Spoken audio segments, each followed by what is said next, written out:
안녕하세요. 네. 이렇게 의미 있고 영광스러운 자리에 초대해 주셔서 너무 행복하고 가슴이 벅차고 그렇습니다. 제가 오늘 여러분하고 나눌 얘기는 우리는 부모로서, 우리는 진정한 어른으로서 우리 아이들에게, 우리 자녀에게 과연 무엇을 물려줄 것인가 하는 이야기를 나누려고 합니다. 여기 외국 연자분들도 오늘 오셨는데요. 사실은 이제 우리 대한민국은 역사적으로 굉장히 많은 것들을 이뤘습니다. 뭐 경제적인 발전은 말할 것도 없지만 사실은 어디 내놔도 정말 최고라고 할 수 있는 한글. 그리고 저는 수학여행 때 가서 본 그 석굴암을 잊을 수가 없습니다. 그거는 매우 과학적인 건축물이거든요. 그리고 우리 아름다운 금수강산. 그리고 여러분 잘 아시겠지만 베토벤, 모차르트는 엄청난 그 우리에게 음악을 남겨줬습니다. 톨스토이 뭐 이런 분들은 문학 작품을 남겨주기도 했고요. 많은 건축물들, 또 뭐 레오나르도 다빈치, 뭐 말할 수가 없습니다. 우리 인류는 우리에게 많은 것을 물려줬습니다. 우리는 부모로서 우리의 자녀에게 무엇을 물려줘야 할 것인가? 서울의 조그만 아파트? 좋죠. 물려주면 좋을 것 같아요. 아이를 굉장히 열심히 공부시켜서 좋은 대학에 보내는 거, 네, 그것도 좋을 것 같습니다. 그러나 그거보다 더 중요한 게 있을 것 같습니다. 그래야 아이들이 잘 클 수 있을 것 같습니다. 우리는 오늘 이 시간에 그것을 같이 의논을 해볼 겁니다. 저는 개인적으로 질문을 굉장히 많이 받습니다. 조금 전에 뒤에 무대에서 대기하고 있을 때도 질문을 받았습니다. 그래서 제가 짧게 하라고 그랬어요. 곧 들어가야 되니까. 심지어 고속도로 휴게소에서 화장실에 들어갈 때도 밖에서 물어봅니다. 온영 박사님 이렇게 해서. 네, 뷔페 식당을 가면 이렇게 요즘에는 이제 생선회를 이렇게 썰어 주시잖아요. 접시를 갖고 있을 때도 물어봅니다. 그래서 굉장히 많은 질문을 받는데 질문을 하는 것 자체가 굉장히 좋은 거라고 생각합니다. 왜냐하면 아이를 잘 키우고 싶어서 궁금한 게 많고 물어본다는 건 뭔가 배워서 더 잘해보고 싶은 거니까 그 없이 좋은 일은 없습니다. 제가 받는 질문은 너무나 다양하지만 그래도 확률적으로 봤을 때 가장 많은 질문은 어떻게 해야 아이를 잘 키우는 걸까요? 하는 질문입니다. 네, 우리는 누구나 아이를 잘 키우고 싶어 합니다. 거기에 반기를 드는 사람은 아무도 없을 겁니다. 우리는 어떻게 해야 과연 아이를 잘 키우는 걸까요? 아이를 잘 키웠네 한다는 것은 과연 무엇을 의미하는 걸까요? 물론 여기에는 너무나 여러 가지 것들이 있습니다. 뭐 아이를 잘 키우는 데에는 당연히 사랑을 줘야 되고 아이를 뭐 건강하게 해줘야 되고 따뜻하게 잘 키워줘야 되고 뭐 건강을 돌보고 아프면 병원에 데려가고 교육도 시켜야 되고 너무나 많은 것들이 있습니다만 뭐 오늘 시간상 그걸 다 얘기할 수는 없고요. 제가 오늘 이 자리에서 가장 강조하고 싶은 거는 아이를 잘 키운다는 거는 마음이 편안한 아이로 키우는 거. 그리고 우리는 주변 사람들과 그럭저럭 잘 지내야 합니다. 엄청 잘 지낼 것까지는 없습니다. 그냥 그럭저럭 우리 주변에 그냥 한 소수의 한 20명 정도 이 사람들하고 그냥 잘 지내면 됩니다. 그렇지 않으면 인간은 외롭습니다. 우린 인간을 통해서 지지도 받고 격려도 받고 위로도 받기 때문에 우리 주변 사람하고 좀 그럭저럭 지내야 하는데 주변 사람과 조금 잘 지내게 하는, 그래서 그냥 마음이 좀 편안하고 좀 뭐 두루두루 그럭저럭 잘 지내는 아이로 키우는 것이 어쩌면 아이를 가장 잘 키우는 거라고 저는 개인적으로 생각을 합니다. 그래야 아이들은 좀 행복할 겁니다. 물론 우리 인생은 꽃길만 걸을 수가 없습니다. 그리고 우리는 최선을 다해서 진심을 다해서 상대를 대해줘도 그 상대는 때로는 뒤통수를 칩니다. 나의 진심을 몰라주기도 합니다. 또 우리는 최선을 다해서 열심히 해도 결과가 늘 좋지는 않습니다. 특히 고등학교 아이들이 저한테 와서 박사님 제가 열심히 공부하면 성적이 오를까요? 저는 아니 잘 안 올라 이렇게 얘기합니다. 그러면 아이들이 그럼 왜 공부를 해요? 우리는 그냥 늘 주어진 하루하루에 최선을 다하는 거지. 언제나 결과가 좋으면 좋지만 좋기를 언제나 기대할 수는 없습니다. 이처럼 우리는 최선을 다하고 살아도 언제나 좋은 결과가 있지 않고, 우리가 원치 않아도 좌절과 고통과 굉장히 마음의 아픔과 스트레스는 우리가 원하지 않아도 훅 우리의 인생에 다가옵니다. 이 고통과 어려움을 훅 맞아들이면 사실 아픕니다, 마음이. 그리고 고통스럽습니다. 이거를 막 솔직히 어려울 거예요. 저는 힘들거나 마음이 아픈 사람한테 극복하세요 이런 얘기 잘 못합니다. 그것이 얼마나 힘든 과정이고 아프다는 걸 누구보다 잘 알기 때문에 그런 말 잘 못합니다. 그러나 우리는 그냥 겪어갈 수밖에 없습니다.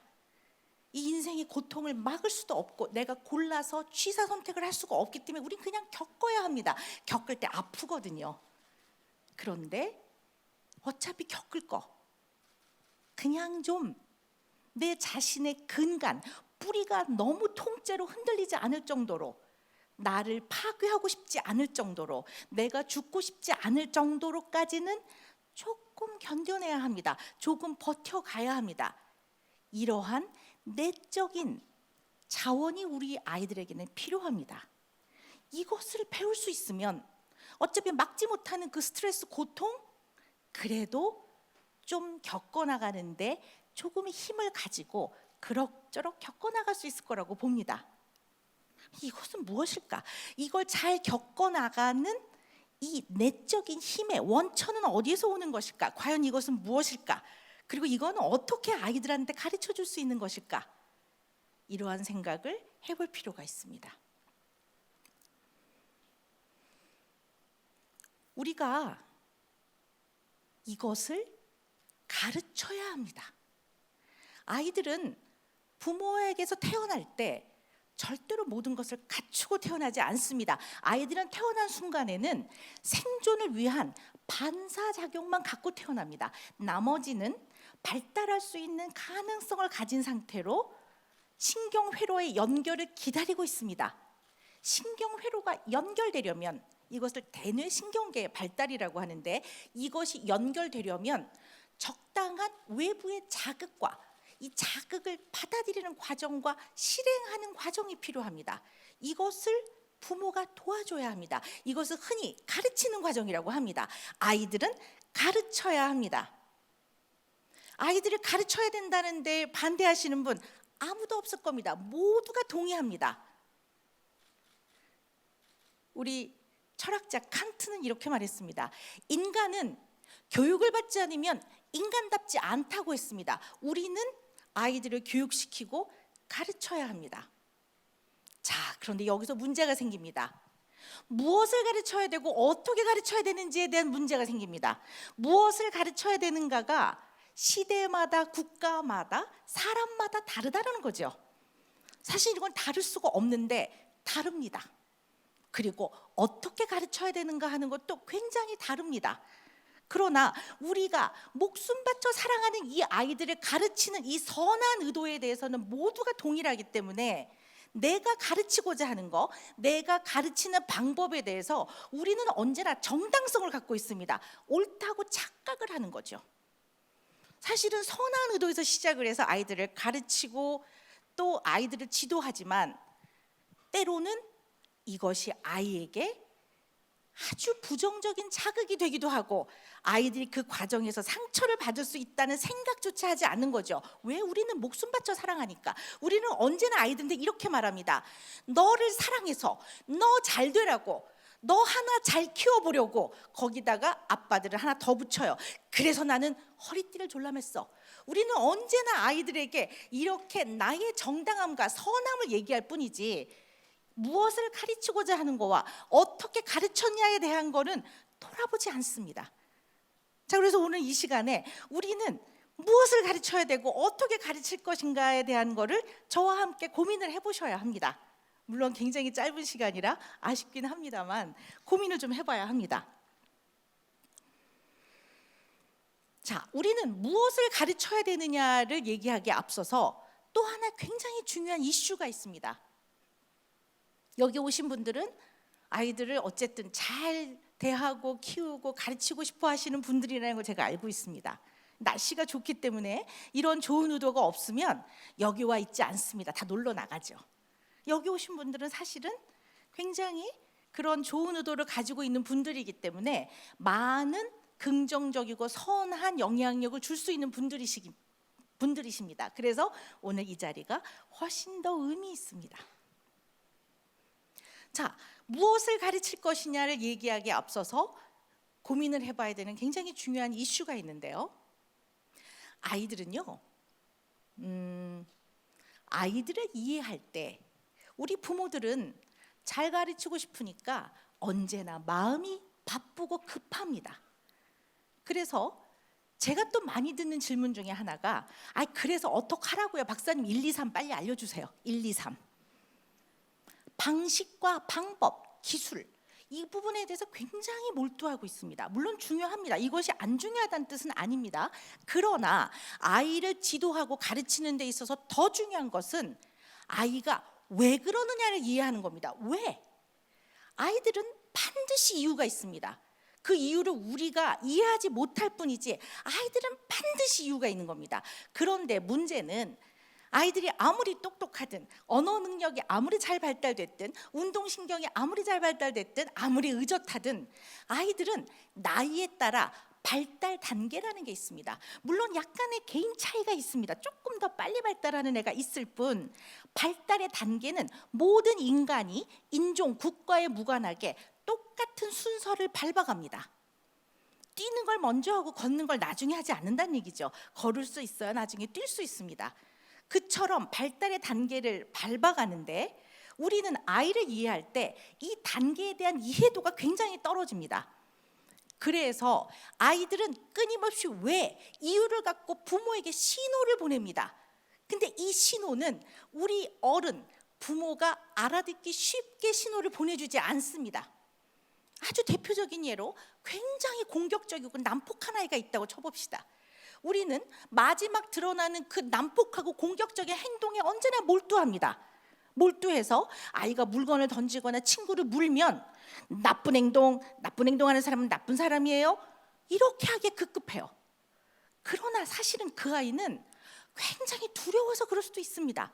이 아이는 두렵기 때문에 자기 보호적으로 친구를 밀 수도 있습니다. 물론 친구를 미는 행동을 해도 된다는 건 아니지만 이 아이가 얘 난폭한 아이네, 얘 친구를 미는 나쁜 행동을 하는 아이네, 얘 배드보이네, 얘 트러블 메이커네 이렇게 생각하기보다는 이 아이가 굉장히 마음이 두렵고 무섭구나 라고 이해할 때 이 아이를 훨씬 잘 대할 수가 있게 됩니다.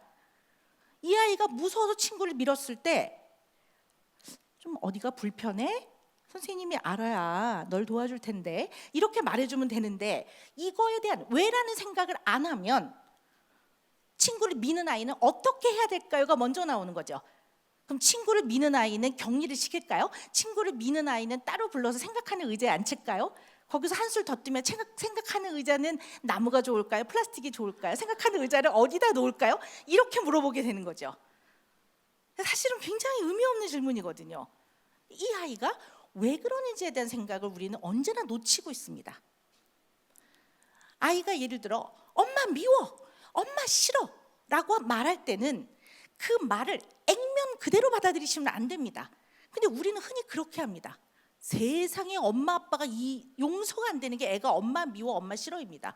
내가 너를 낳다가 몇 번을 까무러쳤는데 도대체 내가 너 아플 때 한겨울에 내가 맨발로 널 뛰어서 데리고 응급실에 갔는데 밤새 내가 잠을 못 자고 너의 열을 떨어뜨렸는데 그때 네 아빠는 코 골고 있었어. 하여튼 이렇게 되는 거야. 어떻게 네가 나한테 밉다는 소리를 해. 그러나 사실은 아이가 엄마 미워 엄마 싫어라고 말하는 이면에는 엄마 나 좀 도와주세요. 엄마 나 좀 불편해요. 나 마음이 힘들어요 라는 표현을 하는 건데 이거를 네가 나를 미워해? 야 세상에 네가 나한테 어떻게 이럴 수 있니? 너 키우기 어렵다. 난 너 같은 애 처음 봤다. 야 네 엄마 못해 먹겠다. 그러면서 어떻게 돼요? 야 나도 네 엄마 하기 싫거든. 이런 말을 해야지만 우린 직성이 풀립니다. 왜냐하면 어린아이가 엄마 미워 엄마 싫어는 정말 I hate you 이가 아니라 나 좀 도와주세요 help me 나 좀 엄마 마음이 불편해라는 표현인데 우리는 그것을 얘는 왜 이렇게 표현할까를 생각하지 않고 마지막에 결과적으로 드러난 것만 갖고 네가 나한테 어떻게 그렇게 말할 수 있니라고 아이를 대하는 경우가 너무 많습니다. 공격적인 아이가 표현한 그 도와달라는 절규를 우린 이해하지 못하고 바라보지 못하고 아이가 엄마가 밉다고 하는 아이의 마음에 뭔가 불편하고 섭섭함을 이해하지 못하고 아무리 말을 잘하는 아이라도 꽃샘 추위에 봄에 예쁘게 입혀서 데리고 나가는데 아이는 좀 추웠어요. 자기 가고 싶었던 놀이동산이에요. 그러나 아이는 엄마 집에 가자라고 얘기합니다. 그러면 얘가 왜 집에 가자 그러지? 왜 그럴까? 이 생각을 해야 되는데 네가 오자 그랬잖아. 도대체 너 왜 그러는 건데? 왜? 그 왜와 너 왜 그러니 하고는 이 왜는 다른 겁니다. 근데 아이에게 엄마 나 집에 가고 싶어 그러면 너 약속했지. 징징거리지 않기로. 오늘 가서 실컷 놀기로 엄마랑 약속했지. 너 온 지 30분밖에 안 됐어. 너 약속을 안 지키면 어떤 사람이에요?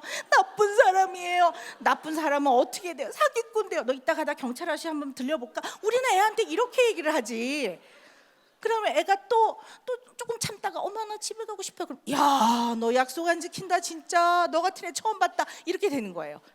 그리고 너 어떤 아이한테 산타 할아버지는 선물 주셔? 그럼 착한 아이요. 그럼 너 선물은 다 받았다. 그럼 이제 애가 아니에요. 나는 받고 싶어요. 받고 싶어요. 그 자리에서 지도해야 되는 초점이 바뀝니다. 산타 할아버지 선물을 받느냐 아니냐 얘기로 이제 바뀌는 거죠. 아니 5월 달에 왜 12월 달 얘기를 먼저 하냐고요. 이런 일들이 생긴다는 거죠. 그러나 부모는 착각을 합니다. 애가 말이 빠른 아이였거든요. 말을 굉장히 잘하는 아이다 보니 부모는 아니에요 박사님, 얘요 말 잘해요. 얘 자기 추울 때 춥다고 해요. 할 수 있죠. 그러나 어리기 때문에 아이들은 꽃샘추위에 추울 때 사실은 내가 옷을 얇게 입고 와서 지금 꽃샘추위 때문에 내가 좀 추워서 컨디션이 안 좋거든요. 이렇게 말해주지 않는다는 거죠. 아이들은 집에 가고 싶어요. 나 집에 가고 싶다. 컨디션이 안 좋아. 이렇게 말한다는 거죠. 이것을 이 아이는 왜 그럴까라는 생각을 안 하고 무조건 징징거릴 때는 어떻게 해야 되나요? 이거를 늘 물어봅니다. 그러니 우리가 전문가들이 흔히 말하는 것들 세상에 해독이 어려운 게 성경과 불경과 육아책입니다. 왜냐하면 육아 전문가들이 말을 하는 거는 항구에 있는 등대처럼 그냥 망망대해에 불빛을 비춰주는 역할인 거지. 그렇게 하라고 하는 거는 이러한 근본적 개념과 이유가 있기 때문에 이렇게 하세요인데 이걸 이해하지 않고 이렇게 하라는 것만 자꾸 적용을 하는 거예요. 그러면 아이에게 맞지 않는 일이 생기는 거죠. 그럼 잘 키우고 싶은데 육아 전문가라고 하는 사람 오은영 박사님이 하라는 방법들을 했더니 애가 바뀌질 않아요. 그러면 부모는 어떻게 되죠? 불안하고 그 다음에는 굉장히 부모로서의 효능감이 떨어지는 일이 생깁니다. 이런 일들이 굉장히 많다는 거죠. 그래서 우리는 무엇을 가르치느냐를 얘기하기에 앞서서 아이를 가르칠 때 언제나 관찰을 통해서, 관찰은 매우 중요한 겁니다. 관찰을 많이 하면 데이터가 누적됩니다. 이 데이터를 가지고 얘가 왜 그럴까?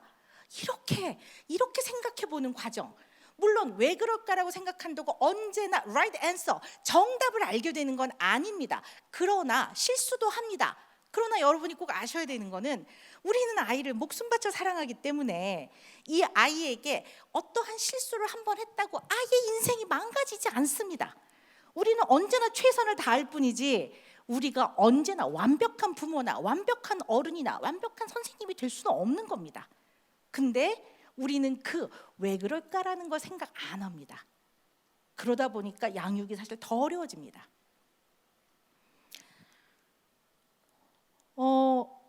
무엇을 가르칠 거야 되는 이제 얘기를 들어갈 거예요. 여러분께 오늘 두 가지 중요한 이슈, 아이에게 무엇을 가르칠 것이냐, 그 다음에 어떻게 가르칠 것이냐 하는 겁니다.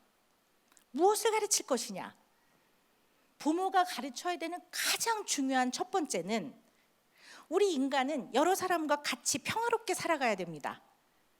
그래서 서로 기본적으로 지켜야 되는 것들이 있습니다. 하지 말아야 될 건 하지 말아야 되고 하기 싫어도 꼭 해야 되는 건 해야 합니다. 이것을 가르치는 것이 바로 훈육입니다. 훈육은 기본 원칙을 가르쳐 주는 겁니다.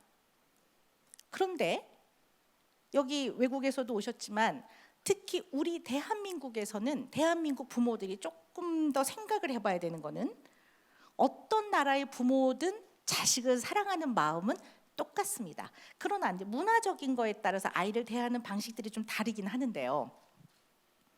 제가 우리 아이가 달라졌어요를 하면서 11년 동안, 그리고 EBS 부모를 통해서 한 2, 3년 동안 계속 부르짖은 게, 아이를 가르칠 때 할 말은 해주지만 노여워하거나 분노하지 말고 말해주라는 걸 무지하게 말했습니다. 하지 말아야 될 거는 하지 말라고 말해줘야 됩니다. 하지 마라, 안 되는 거야, 하지 마라 하면 되는데, 문제는 아이들이 하지 마라 이러면 네 엄마 이렇게 안 한다는 거죠. 부모가 대개는 한 번 더 참고 말해요. 하지 말라고 했어? 그럼 아이가 아 그렇군요 이러고 하지 말아야 되는데, 애들은 절대 안 그렇습니다. 여러분이 꼭 기억해야 되는 건, 아이들은 한 번에 재빨리 예쁘게 착하게 말을 안 듣습니다. 얘네들은 원래 그런 존재들입니다. 말을 안 들어요, 얘네들은. 근데 우리는 말을 안 듣는다는 걸 기본적으로 인정을 해야 되는데, 얘는 왜 이렇게 말을 안 들어요? 이러면서 힘들어해요. 아이들이 왜 말을 처음부터 잘 들어야 할까요? 그럴 이유가 없는 거예요. 왜 그러냐면, 아이들은 생존을 하기 위해서 환경과 외부와 끊임없이 투쟁을 합니다. 그래서 아이들은 밖에서 들어오는 자기가 아직 익숙하지 않은 여러 가지 정보나 자극을 처음부터 쓱 받아들이지 못합니다. 그래서 아이들이 말을 배울 때도 부정어를 먼저 배웁니다. 네보다는 싫어요, 아니에요부터 먼저 배우고, 좋아요보다는 미워요를 먼저 배우는데, 그거는 어쩌면 아이들이 생존을 하기 위한 굉장히 중요한 방법들 중에 하나란 말이에요. 그래서 아이들은 처음부터 말을 원래 안 듣습니다. 그런데 이 안 듣는 것을 굉장히 오랜 기간 동안 끊임없이 가르쳐야 합니다. 그런데 우리 부모들은 말을 안 듣는 것 자체를, 우리가 그 꼴을 못 견딥니다. 우리가 딱 참을 수 있는 거는 딱 3, 4번입니다. 대한민국 국민들은 왜 이렇게 3을 좋아합니까? 3, 4번. 그래서 3, 4번까지 딱 참아요. 하지 말라고 했어. 세 번째는 꼭 이렇게 말해요. 착한 민철이 엄마 말 잘 듣는 아들이죠. 좋게 말할 때 말 들으세요. 자꾸 이렇게 하면 엄마 화나려고 해요. 화나면 좋겠어요? 이렇게 말해요.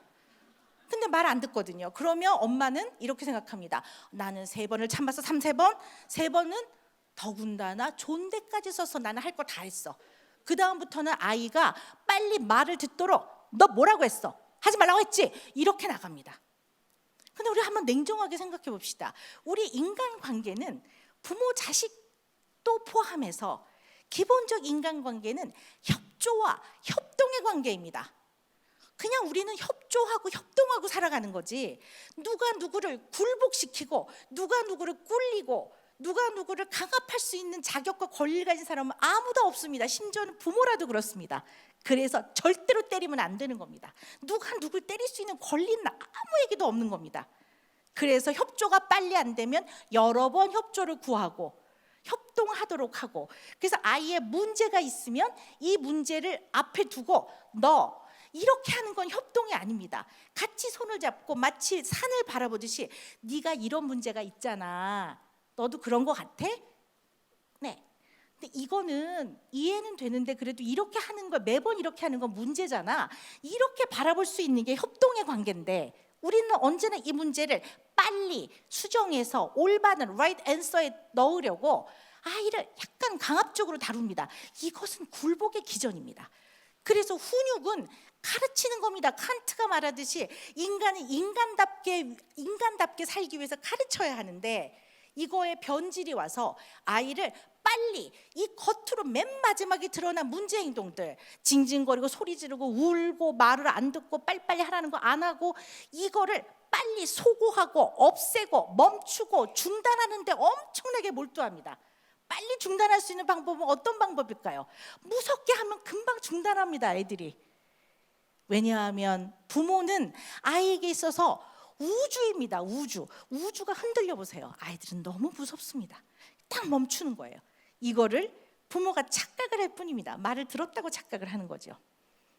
우리는 그렇다고 해서 아이를 오냐 비위를 맞추고 키우면 안 됩니다. 제가 아까 뭐라고 말씀드렸냐면, 할 말을 하십시오. 그만해, 하지 마라. 그러면 아이들이 싫어요 이렇게 말해요. 그럼 싫어요는 못 알아들은 겁니까? 따르기 싫은 겁니까? 따르기 싫은 겁니다. 따르기 싫은 건 마음입니다. 알아듣고 못 알아듣고는 생각입니다.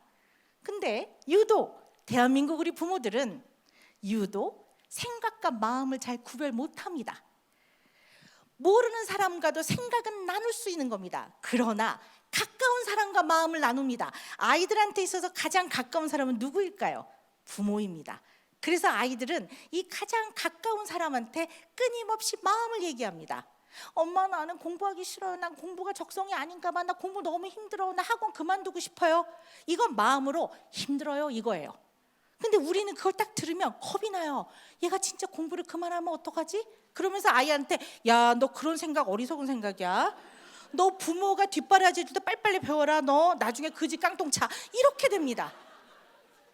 우리는 부모가 마음으로 받아들이지 못합니다. 마음을 자꾸 생각으로 바꿉니다. 남편이 나 회사 힘들어. 나 이러다가 과로사 하겠어. 나 사표도 고려해. 이러면 아유 힘들구나. 이렇게 그냥 마음으로 받아들이면 되는데 당신 너무 무책임한 거 아니야? 당신이 그럼 우리 어떡하라고? 이렇게 나옵니다.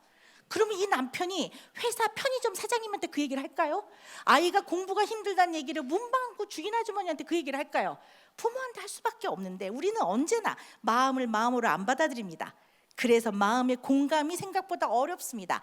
마음의 공감은 혼연일체를 의미하는 게 아닙니다. 근데 우리 부모들은 흔히 아이와 생각이 똑같거나 아이의 마음을 내가 정말 잘 이해할 수 있을 때 마음을 공감합니다. 이거는 잘못된 공감입니다. 마음의 공감은 이 아이가 표현하는 마음이 옳든 그르든 내가 동의를 하든 못하든 네가 표현한 마음은 내가 알아들었다입니다. 약간 이상하게 표현을 하면 네가 지금 기분 나쁘다고 나한테 말했잖아. 내가 귓구멍이 뚫렸으니까 그 말을 들었거든. 그래서 내가 알아들었어 이겁니다.